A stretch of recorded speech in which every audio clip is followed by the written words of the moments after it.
به نام حق و به یاد شهدا امروز کمکی که توضیح میکنیم از قاضی صاحب خیلان و مفتی خیلان هستند. 1,80,255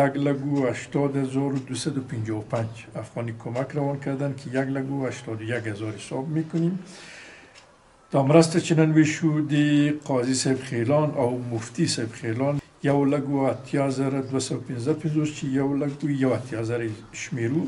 وطنان عزیز، به دلیل کرونا که یک مرض خطرناک ساری است، کمک ها را بسیار به تأخیر گرفتیم و بسیار با تأخیر هم توزیع کردیم. بسیار با احتیاط توزیع میکنیم به خاطر که متاسفانه یک مرض خطرناک و ساری است. بعضی کمک ها توزیع شده، ویدیوهایشان در فیسبوک من منتشر شده. بعضی کمک ها توزیع شده، ویدیوهایشان به تدریج منتشر می شود. بعضی کمک های یک دیگر که می آید بسیار با احتیاط میگیریم و وقت زیاد میگیرد، با احتیاط توزیع میکنیم. بر اساس یک ویدیو قضاوت نکنید. بعضی یک ویدیو را میبینن فورا میگوید بشر دوست شما فقط به یک قوم کمک میکنید.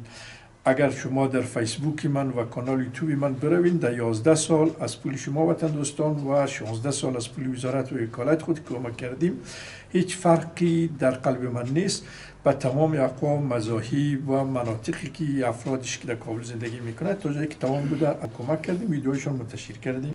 دلیل اساسی انتشارش این است که هموطنان کمک روان میکنن ببینن که پولشان توزیع شده، ایف و میل نشده، به اماناتشان خیانت نشده و دیگر این که بعضی هموطنان وقتی توزیع کمک ها را میبینن تشویق میشوند، میفهمند که هست در افغانستان کسی که از پول کمک دزدی نمی کند بلکه از پول وکالت و وزارت خود هم کمک می کند. پشت دروازه خانه برای کمک هیچ وقت نداریم، چون هیچ وقت پشت دروازه خانه کمک نداریم.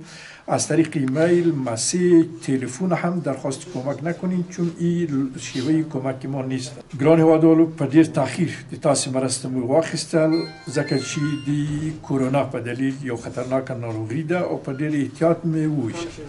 ځینو مرسته اخیستل شوی دی، ویشل شوی دی، ویډیوګانو د ما په فیسبوک او په یوټیوب کانال کې خپاره شوی دی.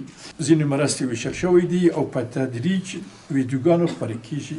مرسته په ډیر احتیاط اخلو، دا ډیر وخت نیسي، ځکه چې موږ باید احتیاط وکړو چې هم دا د ما دپاره یو خطر ده، هم د هغو ولس سره چې مرسته کوو د هغوی دپاره هم یو خطر ده.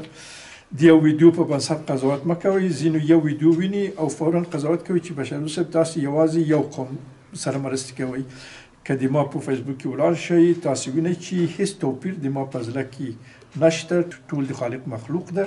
که موږ د خالق سره مینه لرو باید د هغه د مخلوق سره هم مینه ولرو. اساسي دلیل چې پوره کیږي دا ده چې هغه هیوادوال چې مرسته لیږي دوی وویني چې د دوی مرسته رسیدلی دي، ویشل شوی دي، په امانت کې خیانت شوی نه دي. او بله دلیل دا ده چې ځینې هیوادوالو چې دا ویډیوګانې ویني دوی باور او اعتماد کوي چې په افغانستان کې موږ که پیسې ولیږو یو سړی شته چې هغه عیف و میل نه کوي، په مستحقو ولسو ته پرته له تعصبه ویشي. ځینو هیوادوالو غواړي چې مرسته ولیږي اما وایي چې څوک ته پیسې ولیږو چې هغه دا پیسې په خپل جیب کې وناچوي. هر یو ته 2,000 افغانی مرسته کوو، 2,000 افغانی به هر کدامشان کمک میکنیم. تشکر، ډیره مننه. 1,00,000 افغانی رو کشیدم، نمایندهشان حساب کردم، 1,00,000 افغانی واخیستل، دوی استازی شمیرلی دی. 1 2 خارجان 1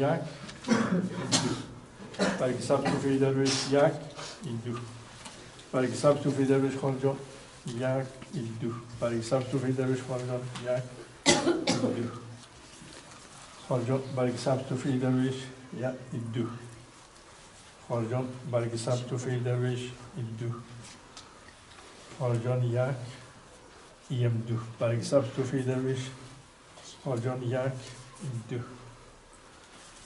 خارجان 1 خارجان 1 2 خارجان 1 2 خواهش میکنم رفانا خارجان 1 2 خارجان 1 2 خارجان 1 2 خارجان 1 2 خارجان 1 2 خارجان 1,000 2 خارجان 1,000 2,000 برای ثبت توفیق درویش 2 1 2 1 2 1 2 برای ثبت توفیق درویش کاکا جان یک دو برگ سبز توفیق درویش سما جان یک یم دو برگ سبز توفیق درویش یک دو برگ سبز توفیق درویش یک یم دو برگ